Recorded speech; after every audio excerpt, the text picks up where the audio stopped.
Good morning all of you. How are you all?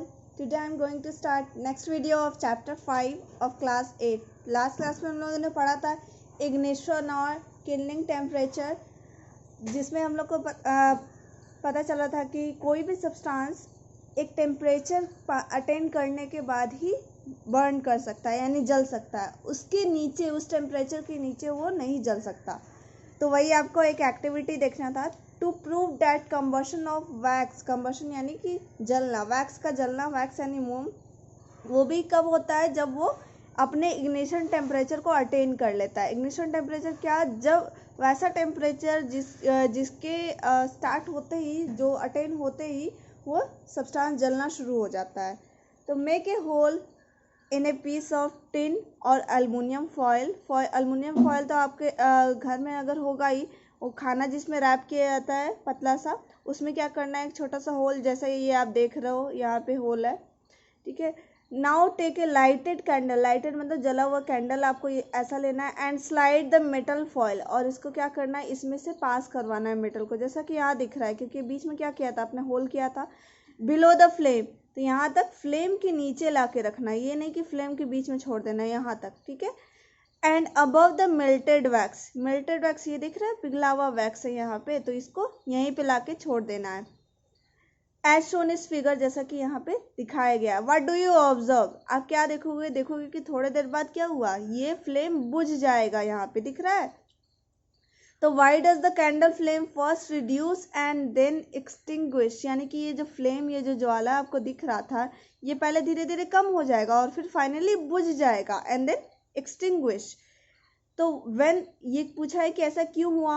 When the metal foil is placed below the flame, जब ये आपने metal foil flame के नीचे रखा था, तो ये क्या होगा, it conduct away the heat and brings down the temperature below the ignition temperature. ये क्या कर रहा है, इससे जो हीट मिल रहा था ये खुद ले लिया कंडक्शन के थ्रू, ठीक है। कंडक्शन और convection, I hope heat transfer का प्रोसेस है, ये आपको याद होगा। तो ये क्या हुआ, खुद ले लिया हीट, ठीक है। अब ये क्या है, इस वैक्स को इतना टेम्परेचर नहीं मिल पा रहा, क्योंकि ये क्या है, ये ले लिया, मेटल फॉयल ले लिया, अब ये इसको इतना टेम्परेचर ही नहीं मिल पा रहा है, तो ये जलेगा नहीं, जलेगा। तो वही यहाँ पे क्या होगा, एक टाइम आएगा जब ये बुझ जाएगा। तो and brings down the temperature below the ignition temperature, ये खुद ही हीट ले लिया और टेम्परेचर यहाँ का कम कर दिया, वैक्स का टेम्परेचर कम कर दिया, resulting in extinguishing of the candle flame, यानी कि कैंडल फ्लेम क्या हुआ, एक टाइम के बाद बुझ गया, क्योंकि वो टेम्परेचर इसको मिल ही नहीं रहा है जलने के लिए। आई होप आपको क्लियर हो रहा होगा। एक और एक्टिविटी है यही चीज़ समझने के लिए कि पेपर भी क्या होता है, इग्निशन टेम्परेचर जब उसको मिलता है उससे थोड़ा सा ऊपर जस्ट वो जलना शुरू कर देता है। तो सेम चीज़ सा जो अभी आपने कैंडल का पढ़ा, वैसे ही यही भी है, सबको इग्निशन टेम्परेचर मिलेगा तभी वो जलना शुरू होगा। तो आपको क्या करना है, एक पेपर कप लेना है, पेपर का बना हुआ कप, उसमें कुछ वाटर डालना है और उसको फ्लेम, यहाँ दिख रहा है पेपर कप है ये, और पानी है, और इसको आग के ऊपर रख दिया गया, ठीक है, जैसा कि दिखाया हुआ है कुछ देर के लिए। What happens to the paper cup and water inside it, ये पेपर कप का क्या होगा कुछ देर के बाद, और इसमें रखा हुआ पानी का क्या होगा। Does the water inside the cup becomes hot, क्या यहाँ का पानी गर्म हो गया। वाई, आपने पेपर कप लिया है तो पेपर कप को तो जल जाना चाहिए था, लेकिन ऐसा नहीं हुआ, ये क्या हुआ, जबकि पानी गर्म हो गया, ये ऐसा क्यों हुआ। Now take another paper cup, अब दूसरा लीजिए पेपर कप और उसको फ्लेम के ऊपर रख दीजिए, लेकिन अब की बार इसमें पानी नहीं भरना है, दूसरा लीजिए और खाली डायरेक्ट रख देना है। तो क्या होगा, what do you observe, does the paper cup catch fire, उसमें आग लग जाएगी, ठीक है। लेकिन पूछा है क्यों, कि इसमें, उसमें खाली वाला में आग लग गई और उसमें पानी जिसमें रखा हुआ था उसमें आग क्यों नहीं लगी। तो heat supplied to the paper cup containing water is transfer to the water by conduction, यानी कि यहाँ जो आपने फ्लेम के ऊपर, आग के ऊपर इस पेपर कप को रखा था, तो आग से क्या होगा, हीट मिलेगा, हीट कहाँ गया, पेपर कप में गया, लेकिन पेपर कप में जाने के बाद ये कंडक्ट कर दिया, यानी ये अपना हीट किसको दे दिया, पानी को दे दिया, तो पानी क्या हुआ, गर्म हो गया। अब पेपर कप को इतना टेम्परेचर मिल ही नहीं रहा है, क्यों, क्योंकि इसको जो हीट मिल रहा था तो ये तो पानी को दे दिया, इतना हीट मिल ही नहीं रहा कि ये जल सके, इसलिए इस टाइम पेपर कप क्या हुआ, नहीं जला। वही यहाँ लिखा हुआ है, as a result the paper is not heated, क्या हुआ, एज ए रिजल्ट के तौर पे ये पेपर कप उतना गर्म ही नहीं हुआ टिल इट इग्निशन टेम्परेचर, यानी कि इग्निशन टेम्परेचर तक भी इसका हीट नहीं पहुंच पाया, इसलिए इसमें आग नहीं लगेगी।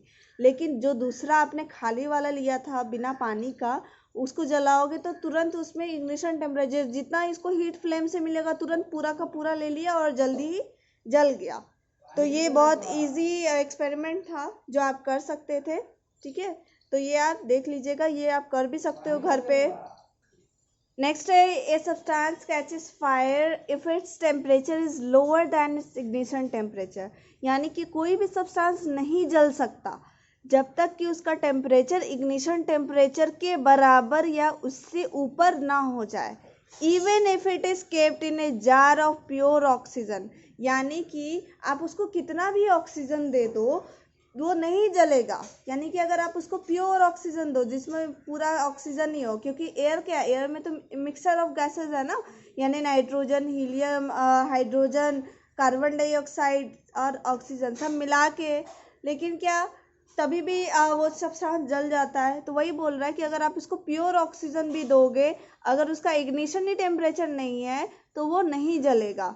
तो in the activity 5.1 you have observe that not all substance are combustible, यानी इससे पहले जब मैंने आपको बताया था कि कंबस्टिबल यानी कौन सा जलने वाला सब्सटेंस है और कौन सा नहीं जलने वाला सब्सटेंस है था।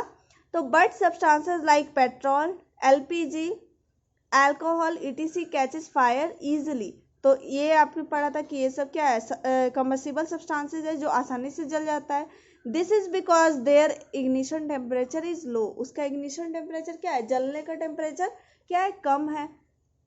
सब substances are called inflammable substances, यानी जल्दी से जल जाता है, काफ़ी जल्दी जल जाएगा, ठीक है। एलपीजी पे, गैस सिलेंडर पे हमेशा लिखा रहता है ये इनफ्लेमेबल, यानी काफ़ी जल्दी जल जाता है, इसलिए इसको अच्छा से रख रखाव किया जाता है, इसको अच्छा से रखा जाता है, नहीं तो इसमें क्या होगा, आग लग जाएगी और इससे हादसा हो सकता है। तो इसीलिए यहाँ पे हर चीज़ के ऊपर, जैसे अल्कोहल के पे भी होता है, अल्कोहल कहाँ कहाँ इस्तेमाल होता है, जनरली आपने देखा होगा परफ्यूम में इस्तेमाल होता है। परफ्यूम के आप बॉटल पे देखना, उस पर भी लिखा होगा इनफ्लेमेबल, यानी ये जल सकता है। अगर उसको स्प्रे को आप लेके जाओगे आग के पास तो वो जल जाएगा, इससे स्प्रे आप अगर अपने ऊपर करते हो तो इससे आपको भी खतरा हो सकता है, इसीलिए स्प्रे को आग के पास नहीं रखना चाहिए, क्योंकि ये क्या है, इनफ्लेमेबल। आप देखना बॉटल पे लिखा होगा, ठीक है। नेक्स्ट है टाइप्स ऑफ कंबशन। तो टाइप ऑफ कंबशन में आपका है 3 टाइप है, रैपिड, स्पॉन्टेनियस और एक है एक्सप्लोसिव, यानी कि वो जो ब्लास्ट के साथ होता है जलना वो। तो रैपिड का मतलब होता है फास्ट कंबशन, यानी काफ़ी तेजी से जलना। When a burning match stick और a gas lighter is brought near a gas stove and its knob is turned on, the gas immediately start burning with the evolution of heat and light. तो बोल रहा है आपने mummy को देखा होगा kitchen में गैस जलाते हुए लाइटर के हेल्प से या फिर मैच स्टिक के हेल्प से, आपको देखते हो कितना टाइम लगता है गैस जलने में, काफ़ी जल्दी, कुछ सेकेंड्स भी नहीं लगता, तुरंत जल जाता है। तो वही बोल रहा है कि आप जैसे ही नॉब ऑन करते हो गैस ये चूल्हे का, तो उसमें तुरंत ही आग लग जाती है गैस में, और क्या देता है हमें, हीट और लाइट। तो वही यहाँ लिखा है, if a combustion reaction takes place at high speed, कोई भी जलने वाला रिएक्शन अगर काफ़ी तेज़ी से हो रहा है, हाई स्पीड पे हो रहा है, तो उसका huge amount of heat and light are produce, huge मतलब काफ़ी ज़्यादा हीट और लाइट प्रोड्यूस होता है उसमें। तो ड्यूरिंग द रिएक्शन इसको क्या बोलते हैं, रैपिड। मैंने पहले ही बोला था फास्ट कंबशन, यानी ये काफ़ी तेज़ी से जलेगा। नेक्स्ट है स्पॉन्टेनियस, यानी अपने आप जो कंबशन होता है और लगातार होता है वो। ऐसे तो स्पॉन्टेनियस का मतलब होता है अपने आप, तो वही यहाँ है, when a substance suddenly burst into flames without any external heating और any apparent cause, it is called spontaneous combustion, यानी कि कोई भी सब्सटेंस सडनली यानी अचानक से उसमें फ्लेम दिखने लगता। आग फ्लेम कैसे होगा, जब आग लगेगी तभी फ्लेम दिखेगा ना।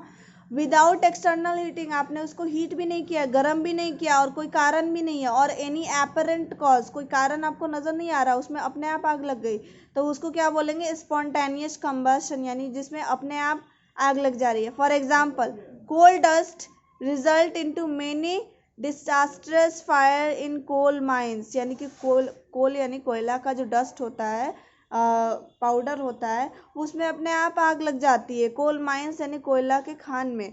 Forest fire are also spontaneous, forest जंगल में जो आग लगती है वो भी अपने आप लगती है। And are cause due to the sun's heat और समथिंग ड्यू टू लाइटनिंग, या और ये मेनली इसका कारण कौन होता है? सूरज की गर्मी, ठीक है, या फिर लाइटनिंग यानी बिजली जो गिरता है उसकी वजह से।